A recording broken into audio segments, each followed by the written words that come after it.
We certainly see it today in market prices and in everything that's happening. There are three, sometimes maybe we could stretch that to five, big things that are happening, and they are reflected in market prices, and the dynamics behind them and their change will be reflected in changes in market prices.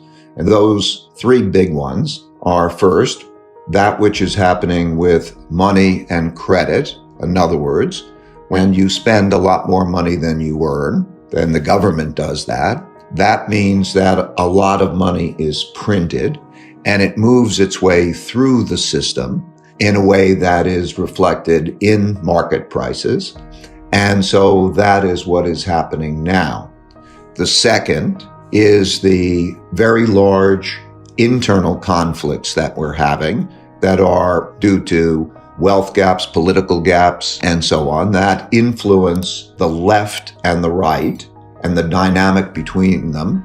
That affects tax policies, that affects capital flows and the like, and they're reflected in market prices and will change as those circumstances change. And the third big influence is the rise of a great power, China, to challenge the existing leading power and the existing world order. And that is being reflected in market prices, but will be reflected more as those circumstances change.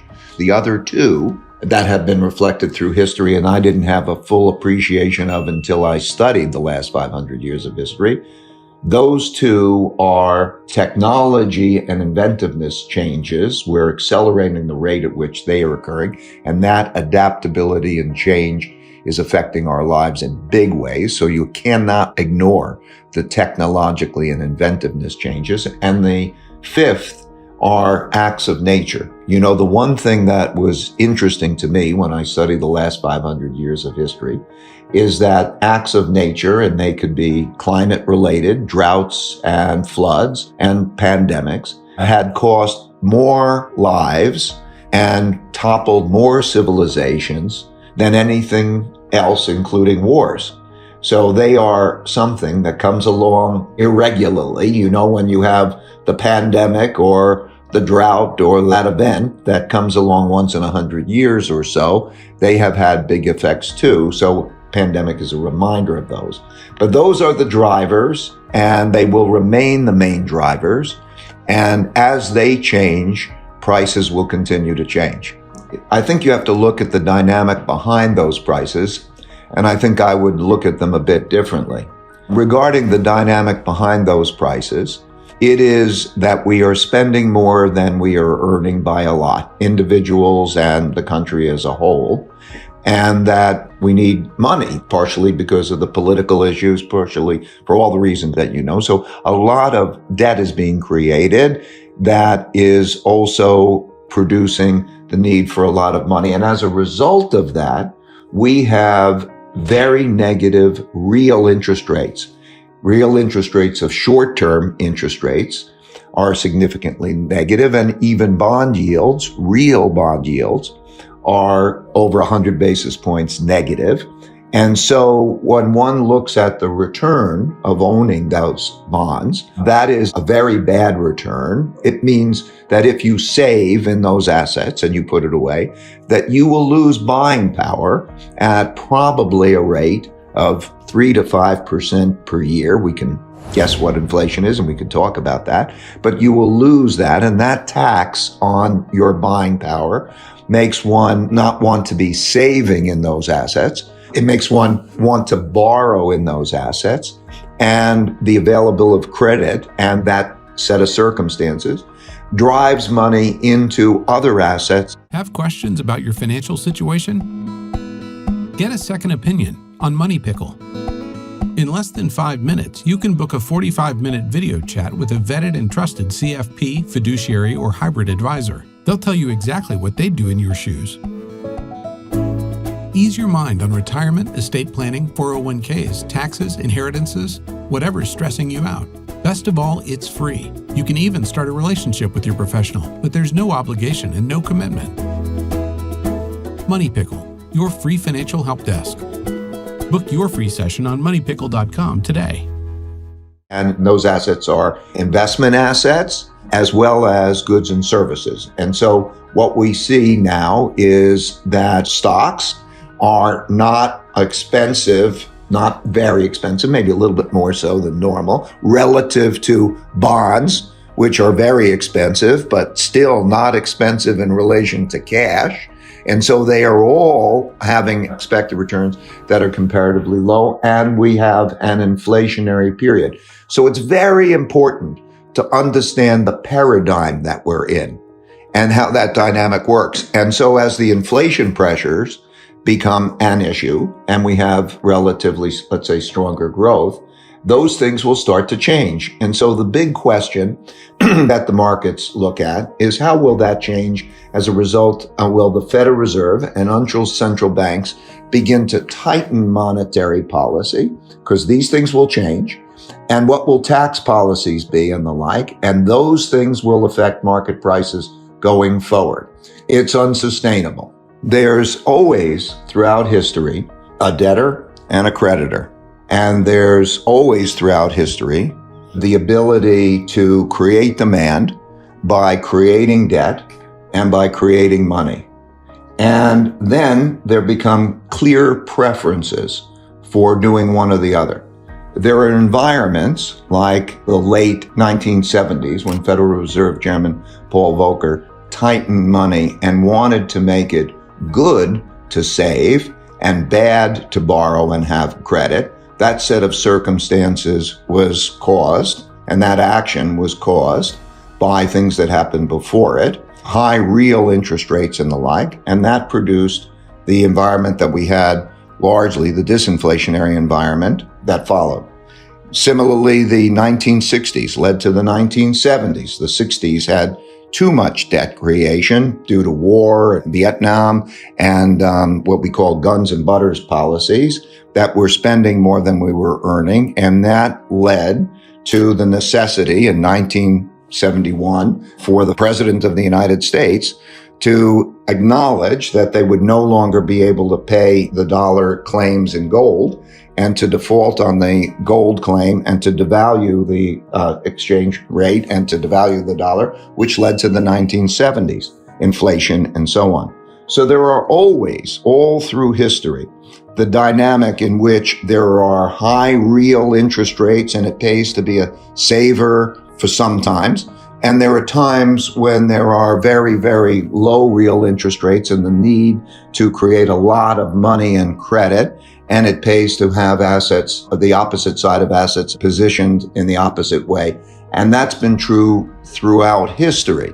And that's the main driver. So I think when we look forward, we can use those as guides to what's likely to happen in the way of excess return. It's in fact the way the system works.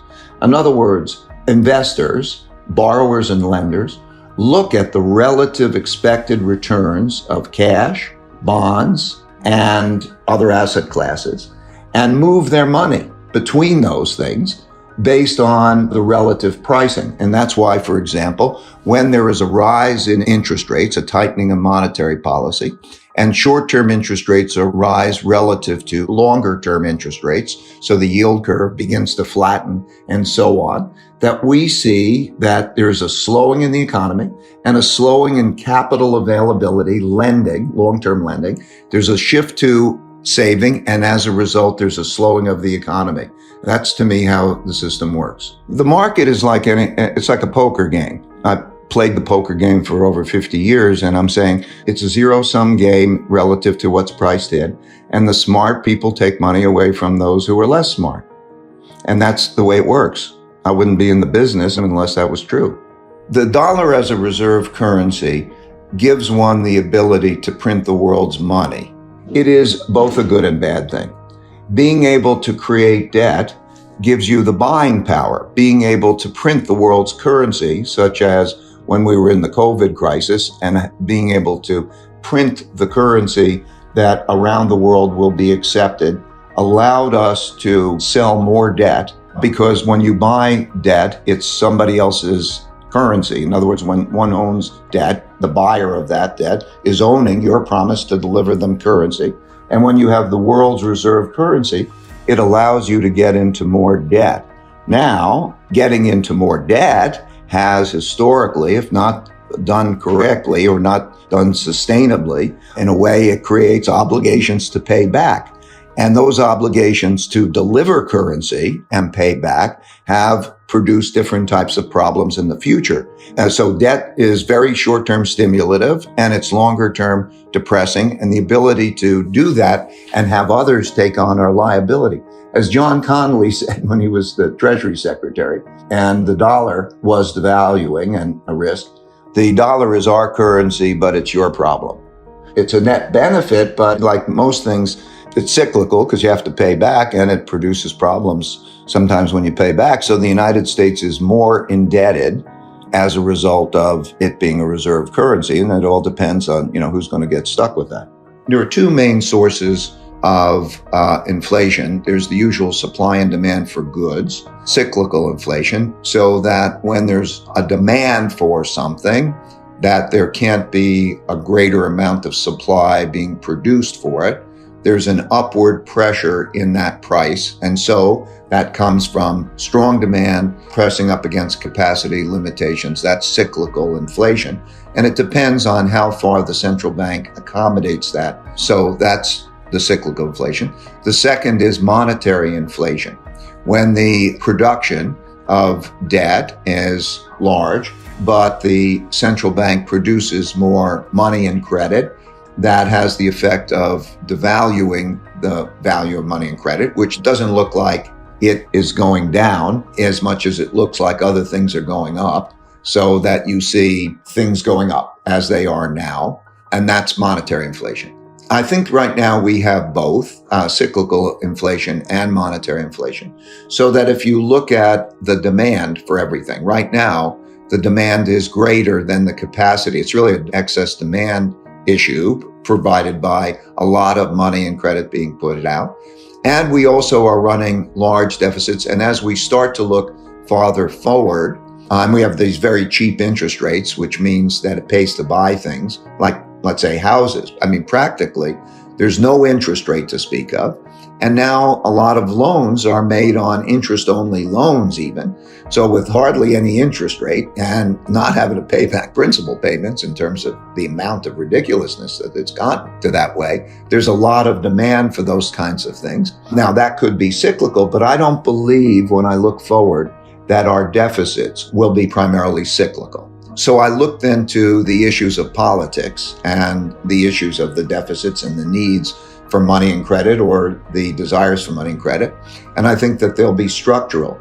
And I think that also there are certain changes in expenses. For example, while I believe that climate change and moving to cleaner energy and other such moves is very good for our ecosystem in the long run, it's also very expensive and it makes less efficiency. So that's going to, at that same time, add to inflation. So yeah, my worry or belief is that that will increasingly be built into the process, which we're seeing, for example, in terms of changes in compensation, changes in many, many things. Everybody's seeing inflation around them, and it's not just something that's going to settle back. So if I take the cyclical piece, it's going to require enough of a tightening, if you were to deal with that in monetary policy, to stop that buying.